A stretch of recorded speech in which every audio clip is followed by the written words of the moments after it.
இப்போது புதிய அறிமுகம் ஆச்சி ஹோட்டல் சாம்பார் 50 கிராம் ரூபாய் 20 மட்டுமே.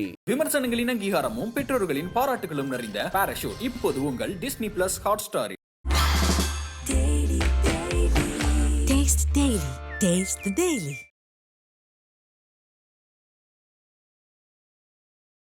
நாம் தமிழர் கட்சிக்கு மட்டும் என்ன குத்தகையா கொடுத்துருக்கு உங்களுக்கு? வேல்முருகன் சீமானுக்கு முந்தைய தமிழ் தேசிய போராளி தம்பி. வேல்முருகன் அவர்கள் வந்து திமுகவோட எம்எல்ஏவா இருக்காரு. தமிழ் தேசியம்னு பேசுறாங்க, ஆனா தேர்தல் வரும்போது திமுக பக்கம் தானே போறாங்க. விருதுநகர் தொகுதியில் தம்பி பிரபாகரன் வெற்றி பெற்றிருக்க வேண்டும். முரண்பாடா உடன்பா? அப்பயும் நீங்க வேட்பாளர் போடுறீங்க. அப்ப சசிகலாட்ட போய் நான் வேணா பேசட்டா தூது போட்டான்னு ஏன் சொன்னீங்க? அப்ப அதுல தமிழ் தேசியம் இருக்கா, திராவிட தேசியம் இருக்கா? நன்றியை வாங்குறதுக்காக நான் உங்க வீட்டுக்கு வர முடியுமா தம்பி? எவ்வளவு பெரிய முரண்பாடு வந்தது. ரவீந்திரன் துரைசாமி பச்சையாக வெளிப்படையான RSS அமைப்பை சார்ந்தவர். பாரத தேசமே பைந்தமிழர் நாடுங்கிறார். பாரத தேசம்ங்கிறது RSS பிஜேபி கருத்து தானே. உங்களுடைய இலக்கு வந்து தமிழ் தேசியம் வெல்லணும் அப்படின்னு இருக்கும்போது ஏன் இந்த சில முரண்பாடுகளை வந்து பெரிதா பேசுறீங்க? இப்ப வருணன் குற்றச்சாட்டு வைக்கிறார்ல தம்பி, என் குடும்பத்தை தாக்கி பதிவு போடுறாங்கன்னு. என்னை தாக்கி சீமான் தம்பிமார்கள் பதிவு போடுறாங்க. உங்க கட்சியில இருக்க பொறுப்பாளர் பச்சையா அருவருப்பா அவன் மனைவி சாவுக்கு என்ன காரணம்? யார் காரணம்? இந்த சாட்டை துறைமுருகன் தானே காரணம். அதை என்றைக்காவது விசாரித்தார்? ஏன் இந்த தங்கி செத்தா? சீமான் மாலையை போடும்போது இசைமாதீவானன் தான் இந்த மாலையை எடுத்து கொடுக்கணும். அப்பதானே அது தமிழ் தேசியம். அவனுக்கு பின்னுக்கு தள்ளிட்டு சாட்டை துறைமுருகன் தூக்கி கொடுக்கறாரு. ஏன் அந்த மாலையை இசை மதிவான தூக்க முடியாது?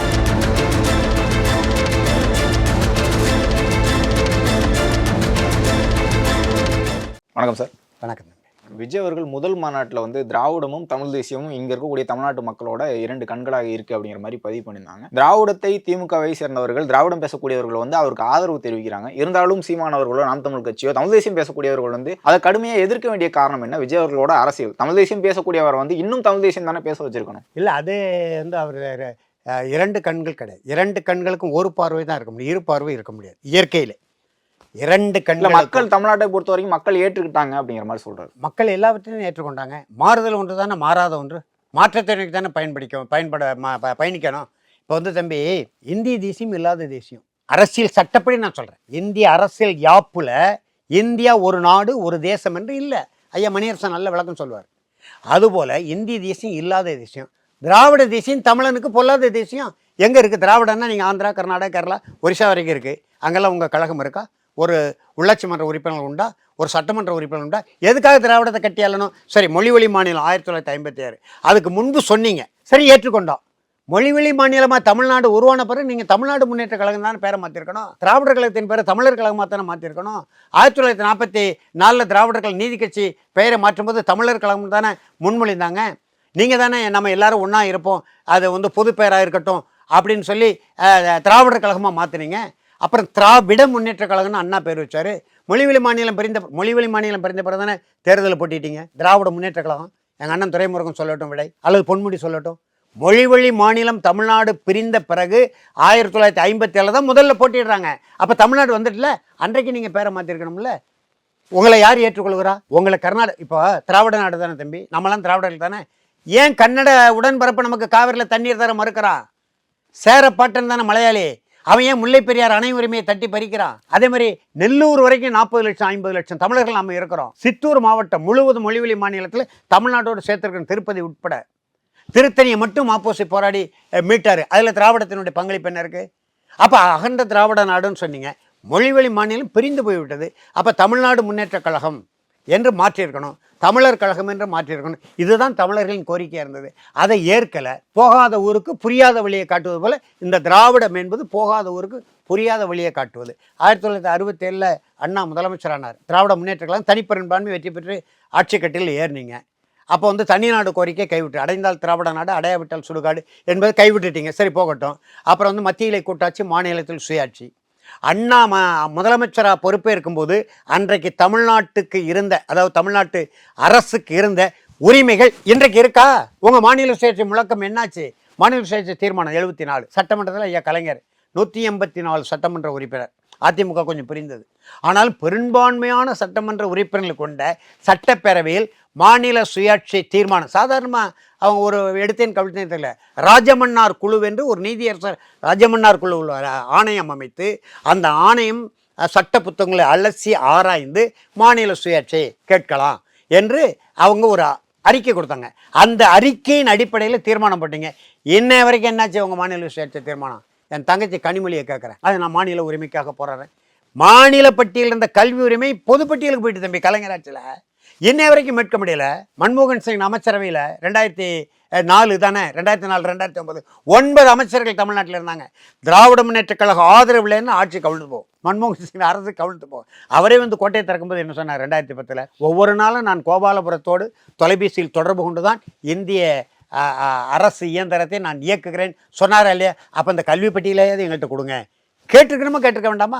உயர்நீதிமன்றம், நம்ம உயர்நீதிமன்றம் சென்னை, தமிழ்நாடு காவல்துறை தான் காவல் காத்து கொண்டிருந்தது. ஏன் இன்றைக்கு ஒன்றிய பாதுகாப்பு படை காக்குது இல்லையா? முல்லை பெரியாரில் ஐயா கலைஞர் முதலமைச்சராக பொறுப்பேற்கும் போது அண்ணா விட்டுருவோம், அண்ணா கொஞ்ச நாளில் இறந்து போயிட்டார். அந்த முல்லை பெரியார் எம்ஜிஆர் தான் எல்லாரும் குற்றம் சாட்டுவாங்க, அவர் மலையாளிங்கிறதுனால விட்டு கொடுத்துட்டாருன்னு. உண்மை என்ன தெரியுமா தம்பி? 71 அச்சுதமேனா நாங்கள் முதலமைச்சர். அன்றைக்கு முல்லை பெரியார் நமக்கு இருந்த உரிமை என்ன தெரியுமா?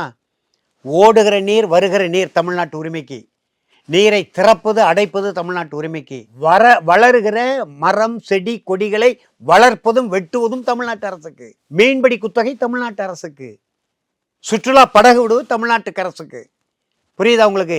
எல்லாவற்றுக்கும் மேலாக அணையை பாதுகாக்கிற பொறுப்பு தமிழ்நாடு காவல்துறைக்கு. இந்த உரிமை யார் இழந்தா? மக்கள் தலைவர் எம்ஜிஆர் நீர்மட்டத்தை மட்டும்தான் குறைத்தார். 156 அடியிலிருந்து 136 அடியாக. அது அந்த மலையாள மனோரமாங்கிற ஊடகம் பூதத்தை கிளப்பி விட்டுட்டு, ரெண்டாவது அவங்களுக்கு இடுக்கி அணைக்கு தண்ணி தேவைப்படுது, இடுக்கி அணைக்கு தண்ணீர் கொண்டு போகணும், அதில் மின் உற்பத்தி செய்யணும் நோக்கமெல்லாம் வந்துட்டு அது வேற மாதிரி அவங்க 999 ஆண்டுகள் உடன்படிக்கை பென்னிக்கு ஏற்பாடு பண்ணது. வெள்ளை உரிமைகள் எப்போ வந்து பறி போனது? 1971 விட்டு கொடுத்துட்டார் ஐயா கலைஞர்.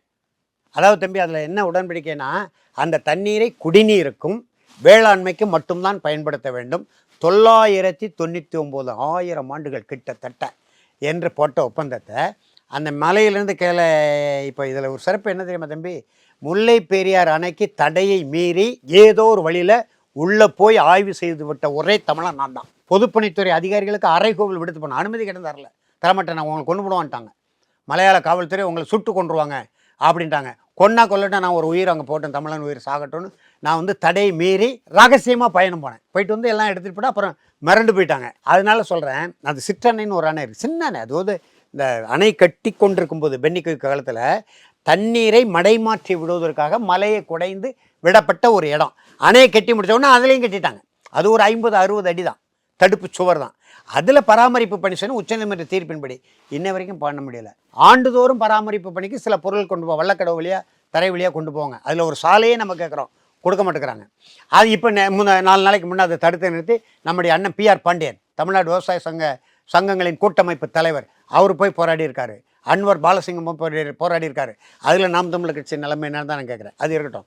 அப்போ அந்த உரிமைகளே, அந்த தண்ணி இறங்குது இல்லையா குழாய் வழியாக, அதில் புனல் மின் நிலையம், அப்பர் டேம் லோயர் டேம்னு ஆங்கிலத்தில் சொல்கிறாங்கல்ல, அந்த கீழே ஒரு புனல் மின் அந்த நீரை பயன்படுத்தி மின்சார உற்பத்திக்கு புதிய உடன்படிக்கை செய்கிறார் ஐயா கலைஞர். யாரோட? கம்யூனிஸ்ட் கட்சி முதலமைச்சர் அச்சுத மேனனோட. அவர் இந்த சந்தர்ப்பத்தை பயன்படுத்தி கொண்டு, அப்படியானால் நீங்கள் எங்கள் தண்ணியில் குடிநீர் வேளாண்மைக்கு அடுத்து 3வது பயன்பாடு புனல் மின்னலை அமைத்து கொள்ளுங்க. ஆனால் இந்த மரம் செடி கொடிகளை பாதுகாப்பது, தண்ணீரை கட்டுப்படுத்துவது, படகு விடுகிறது, மீன்பிடி குத்தகை விடுகிறது, காவல் காக்கிறதால எங்ககிட்ட தந்துருங்கன்னு அவர் ஒரு கோரிக்கை வைக்கிறாரு. எல்லாத்தையும் கொடுத்துட்டார். அப்போ அடைந்தால் திராவிட நாடு, அடையவிட்டால் சுடுகாடுன்னு முழங்கியவர்கள் இருந்த உரிமை இழந்தார்களா இல்லையா? இப்போ இந்த உரிமைகள்லாம் இழந்தது வந்து திமுக அதிமுக ஆட்சி காலத்தில் தான். அப்படி உங்களுடைய கருத்தா இருந்தாலும் சீமான் அவர்களையும் நாம் தமிழர் கட்சியும் விமர்சிக்கிறது வந்து விஜய் அவர்களை பாராட்டிட்டாரு, விஜய் அவர்கள் கூட அரசியல் பேசணும் அப்படின்னு நினைக்கிறாரு, ரஜினிகாந்த் அவர்களை சந்திக்கிறாரு, இதை தான் விமர்சனம் பண்ணிக்கிட்டு இருக்கேன். இந்த உங்களுடைய கருத்துக்கு ஒற்றுமையா இருக்கக்கூடிய கருத்துக்களை சேர்ந்து பயணிக்கலாம் தானே? இல்லை, அவர் சரியா இல்லைங்கிறது தானே. நாம வந்து ரஜினிகாந்த் அவர்களை வந்து மரியாதை நிமித்தமாக கட்சி தொடங்கு ரஜினிகாந்த் அவர்களை சந்திப்பு வந்து மரியாதை நிமித்தமா இருக்கு. அது ஏன் பல வகையான சாட்டை துறைமுகம் ஒரு செய்தி சொல்றாரு, ரவீந்திரன் துரைசாமி ஒரு செய்தி சொல்றாரு, என் தம்பி சீமான் ஒரு செய்தி சொல்றாரு. எல்லோரும் ஒரே கருத்தை தானே சொல்லணும். ரவீந்திரன் துரைசாமி வேற ஒரு கருத்து சொல்றாரு. சாட்டை துறைமுகம் கொள்கை பரப்பு செயலாளர் என்ன வேட்டையன் படத்தை இவர் பாராட்டினார். அது நன்றி சொல்லணும், அவர் இல்லை இவர் வீட்டில் வந்து சொல்லணும். தம்பி, உங்களை நான் பாராட்டுறேன்னா நீங்கள் நன்றி சொல்லலாம், வாழ்த்து சொல்லலாம், தொலைபேசியில் சொல்லலாம், அல்லது நீங்கள் தான் வந்து நன்றி சொல்லலாம். நன்றியை வாங்குறதுக்காக நான் உங்கள் வீட்டுக்கு வர முடியுமா தம்பி? எவ்வளோ பெரிய முரண்பாடு வந்துட்டு. சரி, நேற்று இந்து பத்திரிகையில் நேர்காணல் வந்திருக்கு, தமிழ் இந்தில் செந்தமலன் சீமான் கொடுத்துருக்காரு. அதில் வந்து 2.5 மணி நேரம் பேசணும், அதில் 1.5 மணி நேரம் ரவீந்திரன் துரைசாமி இருக்கார். ரவீந்திரன் துரைசாமி பச்சையாக வெளிப்படையான RSS அமைப்பை சார்ந்தவர், இந்துத்துவ அமைப்பை சார்ந்தவர், தானுலிங்க நாடாரின் தொண்டர் அவர். அவரே சொல்கிறார், வெளிப்படையாக அவர் சொல்கிறார். அதனால் அது மேலே நம்ம விமர்சனம் வைக்கல. அவரையே நீங்கள் கூட்டிகிட்டு போனீங்க? சாட்டை துறைமுறை கொள்கை பரப்பு செயலாளரை தானே கூட்டு போயிருக்கணும் கட்சிக்காரங்களை, அல்லது பொதுச் செயலாளரை தானே கூட்டு போயிருக்கணும், அல்லது பேசு பொருளாக இருக்க காளியம்மாவை அல்லது கார்த்திகாவை தான் கூட்டு போயிருக்கணும். ரவீந்திரன் துரைசாமி போனதனுடைய நோக்கம் என்ன? ரவீந்திரன் துரைசாமி ஏற்கனவே ரஜினிகாந்துக்கு அரசியல் ஆலோசகர். அவர் கட்சி தொடங்கணும்னு ஒரு நிலைப்பாடு இருக்கும்போது அவருக்கு அரசியல் ஆலோசகராக ரவீந்திரன் துரைசாமியும் தமிழருவி மணியனும் உங்களுக்கு தெரியும் தானே. அப்போ அந்த ரவீந்திரன் துரைசாமியை அழைத்துட்டு போக வேண்டிய நோக்கம் என்ன? அப்போ அவர் ஒரு கருத்து சொல்கிறார் ரவீந்திரன் துரைசாமி. சீமான் வேற ஒரு கருத்து சொல்கிறாரு. சாட்டை துறைமுறை வேட்டை படத்துக்கு நன்றியை வாங்குறதுக்கு போனார் அப்படிங்கிறாரு. முரண்பாடாக இல்லையா? நேற்று சொல்லியிருக்காரு 2 மணி நேரம் பேசணும், அதில் திரை உலகத்தை பற்றி அது பேசியிருப்பாங்க. அவர் திரை உலகம் சார்ந்து சந்திப்பதற்கும் பேசுவதற்கும் நான் போனேன்னு ஒரே வரியில் சீமான் சொல்லியிருந்தா முடிந்தது இந்த விவகாரம். அதுக்கு மேலே விவாதமே இல்லை. அல்லது நடிகர் ரஜினிகாந்தாவது ஊடகத்தை அழைத்து அந்த வாசல் நின்று, என்னுடைய நண்பர் திரை உலகத்தை சார்ந்தவர், அவர் அரசியலில் இருக்கார், அது வேறு செய்தி, ஆனால் திரை உலகம் தொடர்பாக நாங்கள் தோழமையாக இருக்கிறோம், நட்பாக இருக்கிறோம், ஒரு மரியாதையின் அடிப்படையில் நாங்கள் சந்தித்தோம், என்ன சந்திக்க வரேன்னு அவர் சொல்லியிருக்கணும். இது 3 பேருமே 3 விதமாக பேசிட்டு நேற்று என்ன சொல்லியிருக்காருன்னா என் தம்பி சீமான் 2.5 மணி நேரம் பேசணும்.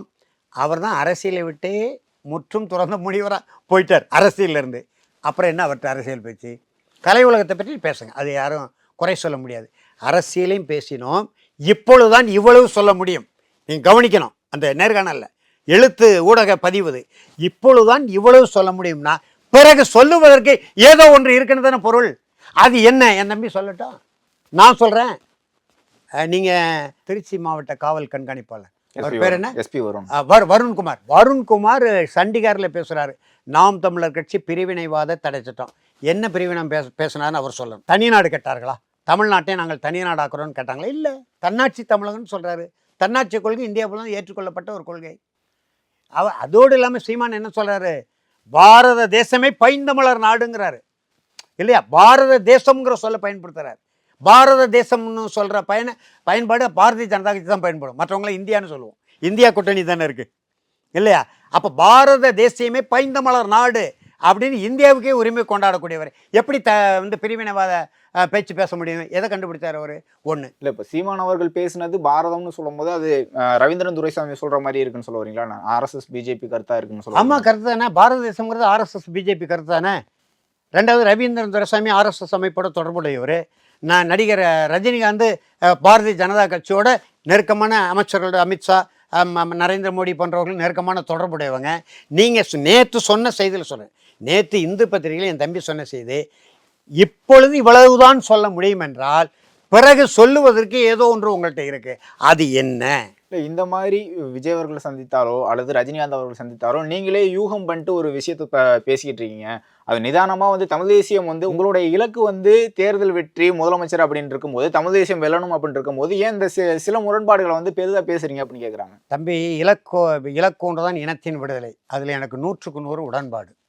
நாடாளுமன்ற தேர்தலுக்கு முன்பு சீமானே சொல்லாத செய்தி, நாம் தமிழரின் இலக்கு 1 கோடி வாக்கு முழங்கினவன் நான் தான். ஆனால் அரசியல் நகர்வுகளில் சில செய்திகள் என் போன்றவர்கள் சொன்னால் அது ஏன் காது கொடுக்க மறுக்கிறாரு? ஏன் புறக்கணிக்கிறாரு? ஏன் அலட்சியப்படுத்துகிறார்? என்னை விடுங்க, நான் இப்போ அவருக்கு வெளியே இருக்கிறேன். இப்போ நிறைய தம்பிமார்கள் 15 ஆண்டு காலமாக தங்களுடைய வாழ்வை தமிழ் நேற்று 100 பேர் விலகி திமுக தம்பி, நேற்று 100 பேர் நாம் தமிழர் பிள்ளைகள் விலகி இப்போ இவர் ராஜீவ்காந்தி ஏன் திமுகவுக்கு போனார்? அறிவு செல்வன் என்ற ராஜீவ்காந்தி. அப்போ திமுகவுக்கு போகக்கூடிய ராஜீவ்காந்தி தான் நீங்கள் ஆளாக்குனீங்களா தம்பின்னு ஒரு இலையில் சாப்பிட்டு? கல்யாண சுந்தரம் அதிமுகவுக்கு போனார். அப்படியே கட்சியிலிருந்து முரண்பட்டாலும் கல்யாண சுந்தரம் போன்றவர்கள், ராஜீவ்காந்தி போன்றவர்கள் இன்னொரு தமிழ் தேசிய கட்சியில் தொடங்கணும். இப்போ திமுக அதிமுக இருப்பதை போல, மதிமுக இருப்பதை போல, தேமுதிக இருப்பதை போல நாம் தமிழர்னா நாம் தமிழின கட்சின்னு ஒரு கட்சி தொடங்க. தமிழ் தேசிய அடிப்படையில் தான் கட்சி தொடங்கணும். திராவிடத்துக்கு ஏன் போனால்? அப்போ திராவிடத்திற்கு போகக்கூடியவர்கள் தான் நீங்கள் இந்த 15 ஆண்டு காலமாக உருவாக்குனீர்களான்னு கேட்குறோம். ஒன்று, அப்போ உங்களுக்கு முன்னாலே இந்த களத்தில் இருக்கிற நாங்கள் தமிழ் தேசியம் வெல்லணும், உங்களுடைய முழக்கம், அவருடைய முழக்கம் தான், யாரும் மறுக்க முடியாது. இலக்கு ஒன்றுதான் இனத்தின் விடுதலை என்பது செந்தமிழன் சீமானின் முழக்கம். ரெண்டாவது, 100 ஆண்டு கால தமிழ் தேசிய வரலாற்றில் இவரை விட மாபெரும் தலைவர்களால் ஈட்ட முடியாத வாக்கு வங்கி அரசியலை ஒரு எளிய தமிழன், அரணை ஒரு தமிழன் ஈட்டி இருக்கிற 36 லட்சம் தமிழர்களில் தனிப்பெரும் தலைவன் சீமான். நான் மறுக்கலை, ஏற்கிறேன். அதை மேலும் 1 கோடி வாக்கு கொண்டு வந்து அதிகாரத்துக்கு வரக்கூடிய ஒரு சூழ்நிலை உருவாக வேண்டுமானால் இப்படி போகணும், இந்த போராட்டங்களை முன்னெடுக்கணும், இப்படி கருத்துக்களை சொல்லணும், பண்பாடு குறைவான சொற்களை பயன்படுத்தக்கூடாது. இப்போ வருணன் குற்றச்சாட்டு வைக்கிறார்ல தம்பி, என் குடும்பத்தை தாக்கி பதிவு போடுறாங்கன்னு. என்னை தாக்கி பதிவு போடுறாங்க தம்பி, என்னை தாக்கி சீமான் தம்பிமார்கள் பதிவு போடுறாங்க. கேட்டால் எங்கள் பெயரில் மாற்று கட்சியினர், நான் உறுதிப்படுத்துகிறேன், உங்கள் கட்சியில் இருக்க பொறுப்பாளர் பச்சையாக அருவருப்பாக பதிவு போட்டதை நான் உறுதிப்படுத்துகிறேன். அது மகளிர் போட்ட நான் எடுத்து வச்சுருக்கேன், காட்டுறேன். சீமான் அவரை கட்சி விட்டு நிற்குவாரா? கட்சி விட்டு மாநில பொறுப்பில் இருக்க ஒரு பெண் பொறுப்பாளர், மகளிர் பொறுப்பாளர் தம்பி பச்சையாக அருவருப்பாக பதிவு போட்டிருக்காங்க. சீமான் அதை பார்க்குறாரா இல்லையா? அப்போ வருண்குமார் ஏன் போடணும்? திருப்பரங்குன்றம், மதுரை வண்டாரி தமிழ்மணின்னு ஒரு தொண்டன், அந்த தொகுதி வேட்பாளராக இருந்தவன், முக்கியமான பொறுப்பாளராக இருந்தவன், அவன் மனைவி சாவுக்கு என்ன காரணம்? யார் காரணம்? கட்சிக்காரன் தானே அவன். இந்த சாட்டை துறைமுருகன் தானே காரணம். அதை என்றைக்காவது விசாரித்தார்? அந்த தங்கை செத்து போன பிறகு பிள்ளைகளையும் கணவனையும் விட்டு செத்து போயிட்டா தம்பி, தற்கொலை பண்ணி. அது குறித்து சீமான் விசாரித்தாரா? விசாரித்தா சாட்டை துறைமுருகன் கட்சியில் வச்சிருக்க முடியுமா? அதே போல் இங்கே ஒரு தங்கை தற்கொலை பண்ணி சென்னையில் ஒரு 4 மாதத்துக்கு முன்னால் குழந்தைக்கு விஷம் கொடுத்து கொன்று விட்டு தூக்குப்பிட்டு செத்து போயிட்டா தம்பி, நாம் தமிழர் கட்சி பொறுப்பாளர். ஏன் இந்த தங்கை செத்தா? இன்றைய வரைக்கும் சீமான் விசாரித்தது உண்டா? இதையெல்லாம் சுட்டி காட்டி இலக்கு ஒன்றுதான் இனத்தின் விடுதலை, 1 கோடி வாக்குகளை பெற வேண்டும், இதில் கவனம் செலுத்துங்க, உண்மை நேர்மையும் வாய்மையாக இருக்கக்கூடிய தொண்டர்களை பக்கத்தில் வைத்து கொள்ளுங்க, நல்ல ஆலோசகர்களை வைத்து கொள்ளுங்க. சர்வாதிகாரம் என்பது இருக்க வேண்டியதான், நான் இல்லைன்னு சொல்லலை. ஆனால் அதுக்கு ஒரு எல்லை இருக்க வேண்டும். இது வந்து ஜனநாயக கோட்பாடு. ஆனால் தமிழ் அதை தான் அது மன்னராட்சிங்கிற, எங்கே மன்னராட்சி இருக்குது? உதயநிதி ஸ்டாலினை வச்சு தான் மன்னராட்சி போல் இப்படி வருது அப்படின்னு சொல்கிறார். இப்போ இடையில எடப்பாடி பழனிசாமி எப்படி வந்தார், ஓ பன்னீர்செல்வம் எப்படி வந்தார்? ஆதவர்ஜனை கேட்குறேன். ஓ பன்னீர்செல்வம் முதலமைச்சராக இருந்தார்ல, எடப்பாடி பழனிசாமி முதலமைச்சராக இருந்தார்ல இல்லையா? திராவிட முன்னேற்ற கழகத்தில் ஜனநாயக நாடு. நாளைக்கு திராவிட முன்னேற்ற கழகம் ஆட்சியிலிருந்து அகற்றப்பட்டால், தூக்கி எறியப்பட்டால் சீமான் கூட முதலமைச்சர் வருவார். மன்னராட்சின்னு சொல்ல முடியும். தமிழ் தேசியம் பேசக்கூடியவர்கள், நாம் தமிழர் கட்சி கூட முரண்பாடு இருக்குன்னு சொல்லக்கூடியவர்கள் மறுபடியும் திமுகவும் அதிமுகவும் நோக்கி தான் போறீங்க. திருச்சியில் கூட நடந்த நிகழ்வு கூட மெய்யான நாம் தமிழர் அப்படின்ட்டு பேச ஆரம்பிச்சிங்க. அது வந்து பெரிய விமர்சனம் வந்திருக்கு. அங்க இருந்தவர்கள் எல்லாமே திமுக ஆதரவாளர்களா மாறிட்டாங்க அப்படிங்கிற மாதிரி விமர்சனம். அது பொய்யான குற்றச்சாட்டு. அதாவது முதலில் மாவீரர் நாள் கடைபிடிப்பு என்பது வந்து சாதி சமய கட்சி எல்லை கோடுகளை தாண்டி உலகம் முழுவதும் உள்ள தமிழர்கள் எல்லோரும் கடைபிடிக்க வேண்டிய ஒரு வாரம். அதுதான் தேசிய தலைவரின் கனவு, இலக்கு. அப்படிதான் அவர் அறிவித்தார். அது நாம் தமிழர் கட்சிக்கு மட்டும் என்ன குத்தகையாக கொடுத்துருக்கோம் உங்களுக்கு? திமுக தம்பி ஒரு குறிப்பிட்ட விழுக்காட்டினா தான் பரமொழியாளர் திராவிடர்கள் இருக்காங்க, மற்ற எல்லாம் தமிழன் தானே இருக்கான். அந்த தமிழன் கொண்டாடுனா உங்களுக்கு என்ன வைக்க? நேரடியா திமுகவுக்கு போகாம தமிழக கட்சிக்கு போய் வேல்முருகன் அவர்களை அழைத்தது வந்து திமுக பக்கம் கொண்டு போறதுக்கான ஒரு வழிதான். வேல்முருகன் சீமானுக்கு முந்தைய தமிழ் தேசிய போராளி தம்பி, முந்திரி காட்டு போராளி. அவரு தமிழீழ விடுதலைக்காக, விடுதலை இயக்கத்துக்காக சொல்ல முடியாத அளவுக்கு நிறைய செய்தவர். எங்களுக்கு தெரியும் வேல்முருகன் எத்தனை வழக்குகளை அவர் ஏற்றுக்கொண்ட. காடுவெட்டி குரு சாதி தலைவர் தானே தம்பி, வன்னியர் சங்க தலைவர் தானே. அவர் மேல விடுதலை தொடர்பான வழக்கு 3 வழக்கு இருக்கு. யாருக்காவது சீமானுக்கு தெரியுமா? காடுவெட்டி குரு மேல வழக்கு இருந்தது தம்பி. உதவி செய்ததில்ல இயக்கத்துக்கு, அதாவது சட்டப்பூர்வமான உதவிகளை செய்ததிலே வழக்குகள். அப்புறம் வேல்முருகன் பச்சை தமிழனா இல்லையா, தூய தமிழனா இல்லையா? வேல்முருகன் அவர்கள் வந்து திமுகவோட எம்எல்ஏவா இருக்காரு, திமுக கூட தான் இருக்காரு.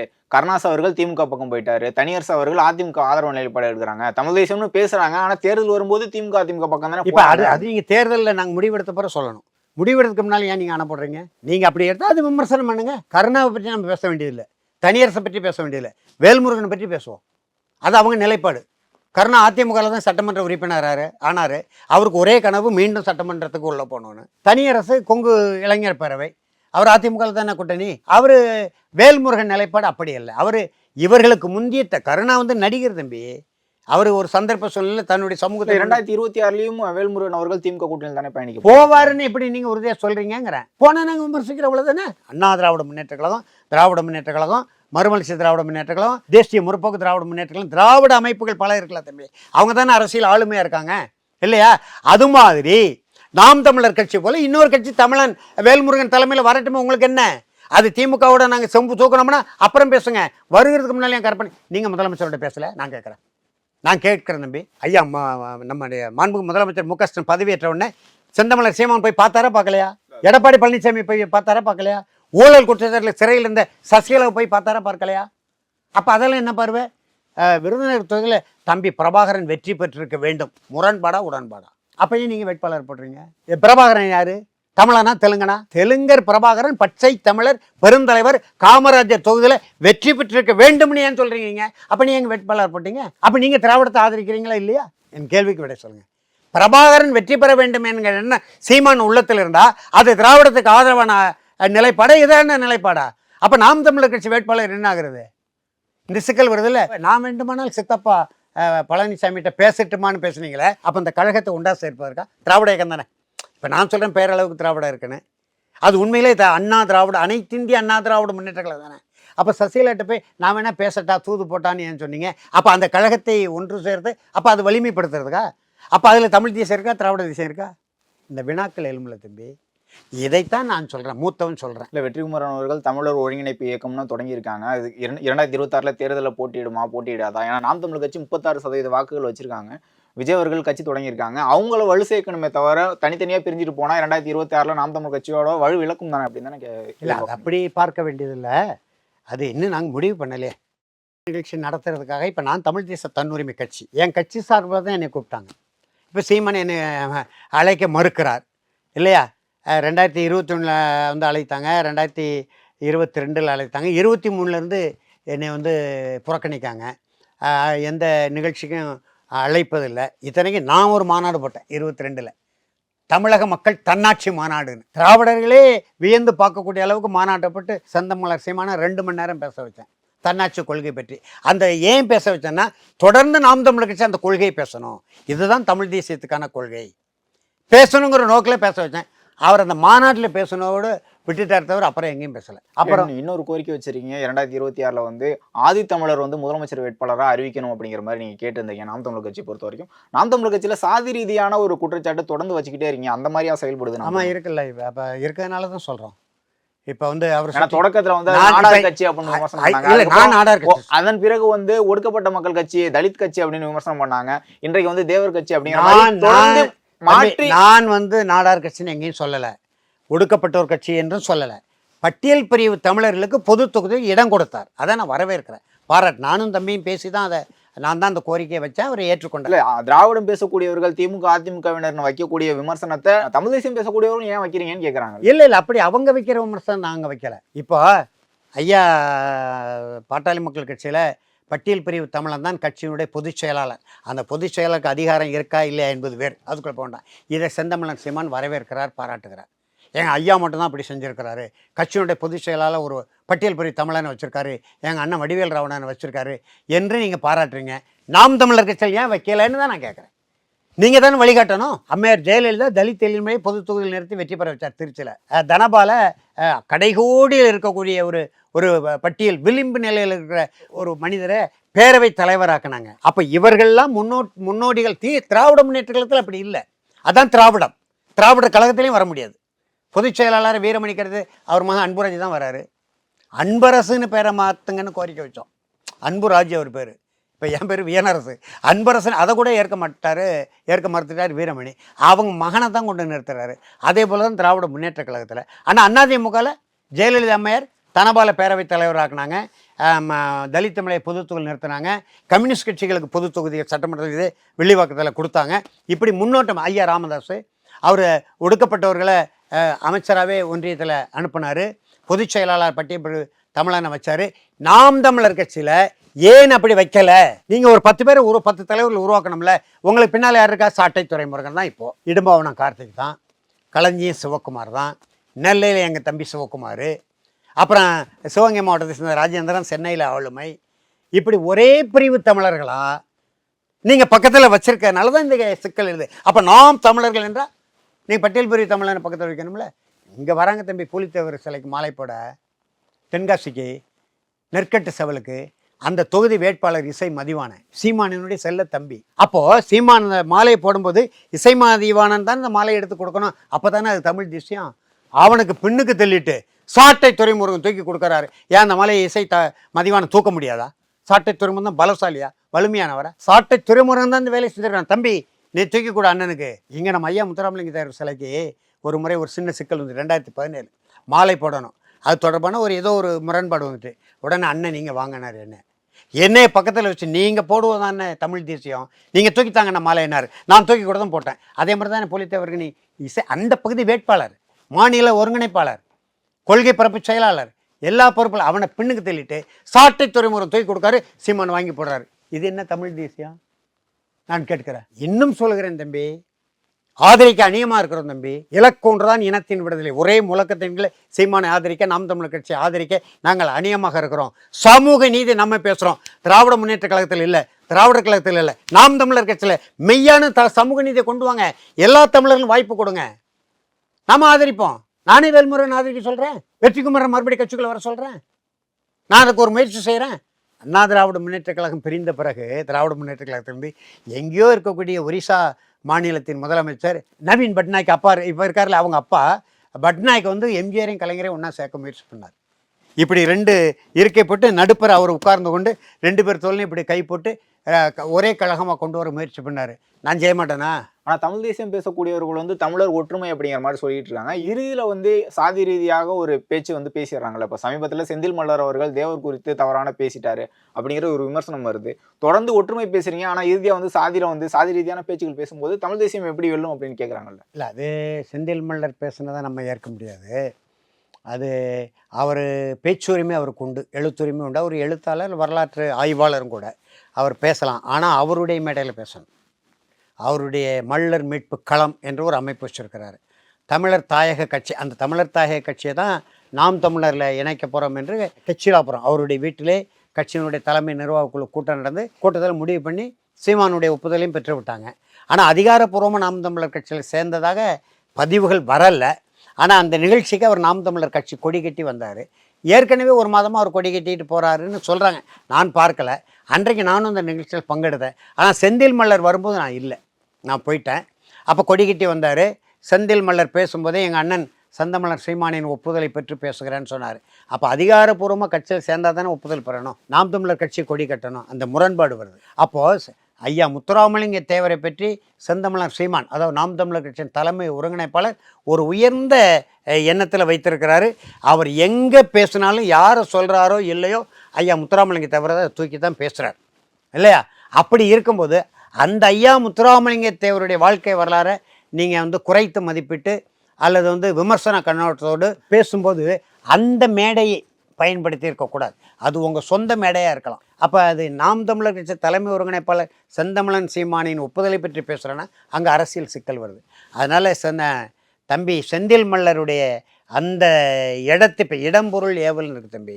இங்கே எல்லாமே சாதியை வெறி கொண்டு அலையிறது. அது குறிப்பாக தென் மாவட்டங்களில் சமூக படுகொலை. 2வது அந்த ஆர்ப்பாட்டத்தினுடைய நோக்கம் சமூக படுகொலைகளை கண்டித்து அரசு சமூக நல்லிண குழுக்களை அமைக்கணும். இதுதான் கோரிக்கை.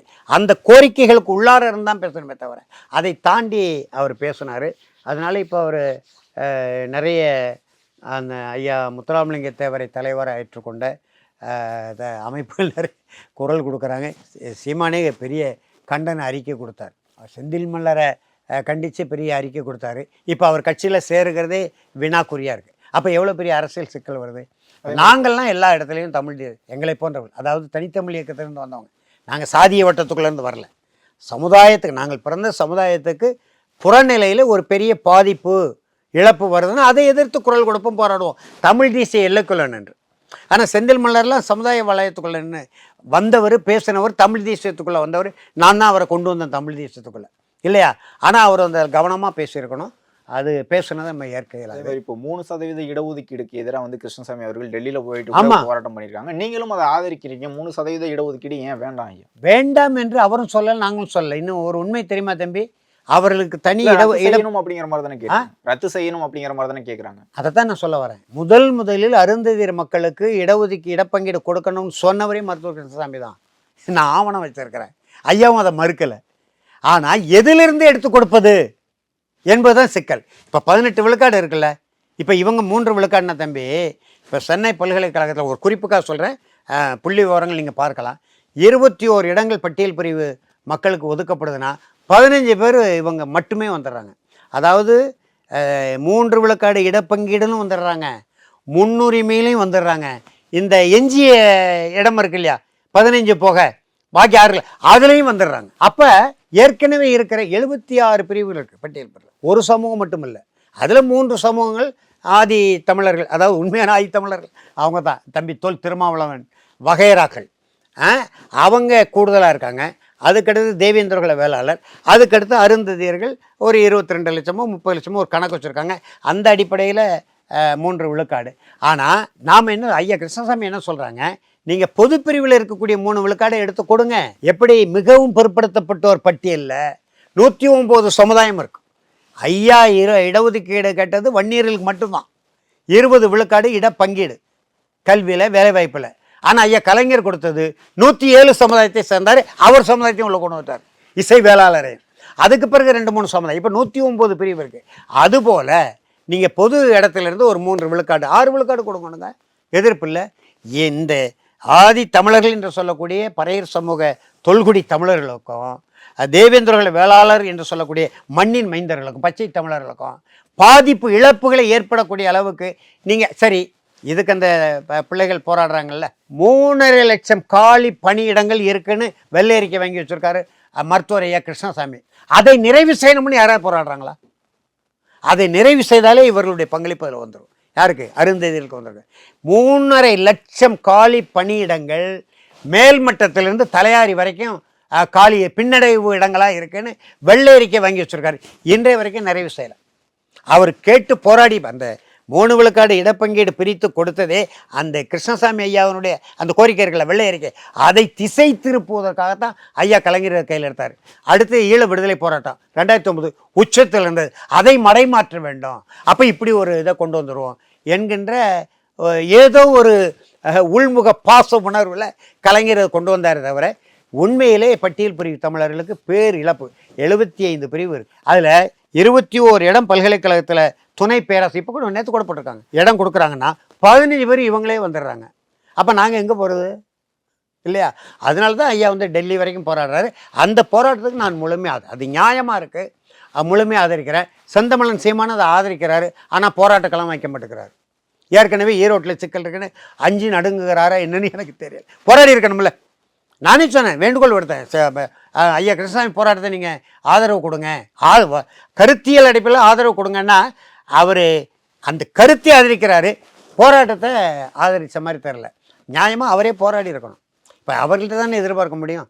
உடனே நாங்கள் மட்டும்தான் போராட்டமான்னு உங்கள்கிட்ட தான் எதிர்பார்க்க முடியும். யாரிடம் எதிர்பார்க்க முடியுமோ அவர்கள்ட்ட தானே எதிர்பார்க்க முடியும் இல்லையா? அதையே தம்பிமார்கள் கொச்சையாக பதிவு போடுறாங்க. இப்போ நான் வண்டாரி தமிழ்மணி மனைவி மாதிரி முடிவெடுக்க முடியாது இல்லையா? இவ்வளவு நேரம் உங்களுடைய நேரத்தை ஒதுக்கி உங்களுடைய கருத்துக்களை தெரிவித்ததுக்கு மிக்க நன்றி. மிக்க நன்றி, வாழ்த்துகள், வணக்கம். இப்போது புதிய அறிமுகம் ஆச்சி ஹோட்டல் சாம்பார் 50 கிராம் ரூபாய் 20 மட்டுமே. விமர்சனங்களின் அங்கீகாரமும் பெற்றோர்களின் பாராட்டுகளும் நிறைந்த பாராஷூட் இப்போது உங்கள் டிஸ்னி பிளஸ் ஹாட்ஸ்டாரில்.